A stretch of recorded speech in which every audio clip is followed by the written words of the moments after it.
Friends, welcome to conceive IVF. मेरा नाम है डॉक्टर नेहा गर्ग और आज हम बात करेंगे आईवीएफ के बारे में।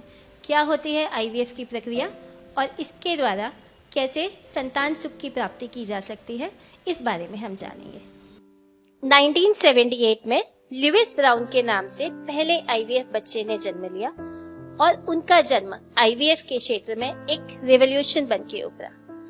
लुइस ब्राउन आज करीब 44 इयर्स की हैं और एक हेल्दी जीवन जी रही हैं।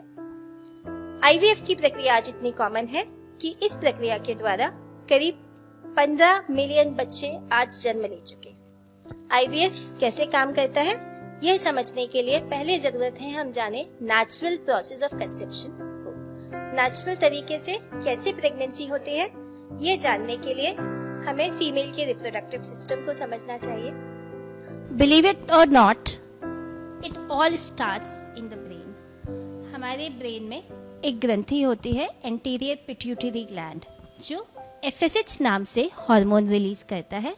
ये हार्मोन विमेन की ओवरी पर एक्ट करता है और एग्स की ग्रोथ कराता है।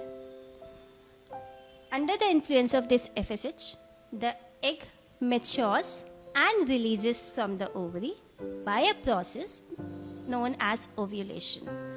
After ovulation, the fimbrial end of the tube guides the egg into the tube, where if the sperm is available, the sperm fertilizes this egg.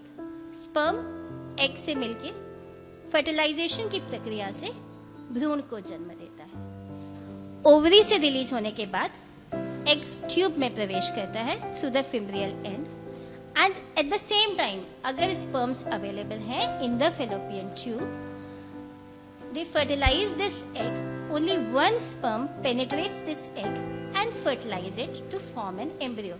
Sperm और egg के meeting से जो भ्रूण बनता है, वो भ्रूण धीरे धीरे ट्यूब से यूटरस की तरफ माइग्रेट करता है और इस माइग्रेशन के दौरान it keeps on dividing and growing until it forms a mass of around 120 cells when it enters in the uterine cavity. ये भ्रूण धीरे धीरे बढ़ते हुए करीब 120 सेल की अवस्था में पहुंचता है और यूटरस में पहुंचता है। In case it implants in the uterine cavity, अगर ये बच्चेदानी की किसी परत पे चिपक जाता है तो pregnancy, it results in pregnancy. In case यह भ्रूण बच्चेदानी पे इम्प्लांट नहीं हो पाता है तो it gets absorbed and same cycle अगले महीने लेफ्ट या राइट ओवरी से दोबारा चालू हो जाता है। तो the process keeps on repeating every month till pregnancy occurs. Now imagine how do we make babies in lab? That's via IVF। IVF में फर्टिलाइजेशन की प्रक्रिया बॉडी के बाहर होती है। जब आप IVF स्टार्ट करते हैं उस दौरान आपको कुछ हॉर्मोन्स के इंजेक्शंस लेने पड़ते हैं, जिससे we try to make as many eggs as possible in your ovary. Normal cycle में our body is plan to produce only one egg. हमारी बॉडी केवल एक ही एग बनाने के लिए प्रोग्राम्ड होती है, पर IVF में हम जब आपको हॉर्मोन्स के इंजेक्शंस देते हैं तो एक बार में मल्टीपल एग्स बनते हैं। एग्स मैच्योर हो जाने के बाद ओवम पिकअप की प्रक्रिया के द्वारा एग्स को बॉडी के बाहर निकाल लिया जाता है by a process called ovum pickup, जिसमें आपको 2 घंटे के लिए हॉस्पिटल में एडमिट किया जाता है। हल्का बेहोशी में एक अल्ट्रासाउंड गाइडेड प्रोसीजर होता है और सारे एग्स आपके बाहर एस्पिरेट कर दिए जाते हैं। जिस समय एग्स निकाले जाते हैं उसी समय हस्बैंड का सैंपल भी लिया जाता है, usually by the process of masturbation, और एग्स और स्पर्म्स को साथ में एक पेट्री डिश में इंक्यूबेट किया जाता है। Fertilisation is achieved by 2 processes, either it's IVF और इट्स बाय ICSI। IVF में स्पर्म्स को एग्स के साथ सेम डिश में इंक्यूबेटर्स में कल्टीवेट किया जाता है और ICSI में स्पर्म्स को होल्ड करके बेस्ट पॉसिबल स्पर्म को सेलेक्ट करके एग्स के अंदर इंजेक्ट किया जाता है। रिजल्टिंग एम्ब्रियो 16 to 18 आवर्स के बाद डेवलप होता है। फिर इस एम्ब्रियो को आईवीएफ लैब में कंट्रोल्ड कंडीशंस में ग्रो किया जाता है for 4 to 5 days till it reaches the blast stage.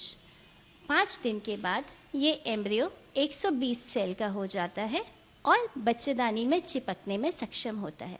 जब ये एम्ब्रियोज हमारे पास तैयार हो जाते हैं, एम्ब्रियोज बोल लीजिए या इसको हम कह सकते हैं 5 दिन के बच्चे हमारे पास तैयार हो जाते हैं, तो इसको फीमेल के वूम्ब में रिप्लेस किया जाता है by a process called embryo transfer. Embryo transfer के बाद पेशेंट को 14 दिन रेस्ट एडवाइस किया जाता है एंड अगर आपके एम्ब्रियोज इम्प्लांट हो गए हैं तो 14 डेज़ के बाद you get a positive pregnancy report. 14 दिन के बाद आपका प्रेगनेंसी का टेस्ट पॉजिटिव आ जाता है। वंस द प्रेगनेंसी हैपन्स, एक बार प्रेगनेंसी हो गई, then it's like a normal pregnancy. Pregnancy का रिपोर्ट पॉजिटिव आने के बाद आप रूटीन प्रेगनेंसी की तरह उसको फॉलो अप कर सकते हैं। अगर किसी महिला के एग्स नहीं बन रहे हैं तो उस सूरत में प्रेगनेंसी डोनर एग्स के ज़रिए संभव है। और अगर किसी लेडी का वूम्ब डैमेज है, बच्चेदानी में किसी प्रकार की बीमारी है, रसौलियाँ हैं, बच्चेदानी डैमेज है या किसी कारण से बच्चेदानी का ऑपरेशन हो चुका है, तो उस सूरत में कंसीव करने के लिए एक थर्ड वेब फीमेल की ज़रूरत पड़ती है जो आपका बच्चा अपने वूम्ब में कैरी करती है। इस प्रोसीजर को सरोगेसी या सरोगेट मदर कहा जाता है। ये दोनों ही प्रक्रिया डोनर एग्स और सरोगेसी थर्ड पार्टी रिप्रोडक्शन कहलाते हैं। आज के समय में आईवीएफ का सक्सेस रेट 50% तक क्लेम किया जाता है। इसका मतलब है कि 100 में से 50 महिलाएं पहली बार में आईवीएफ के द्वारा प्रेगनेंसी प्राप्त कर सकती हैं। To increase the odds of pregnancy we may transfer more than 1 embryos.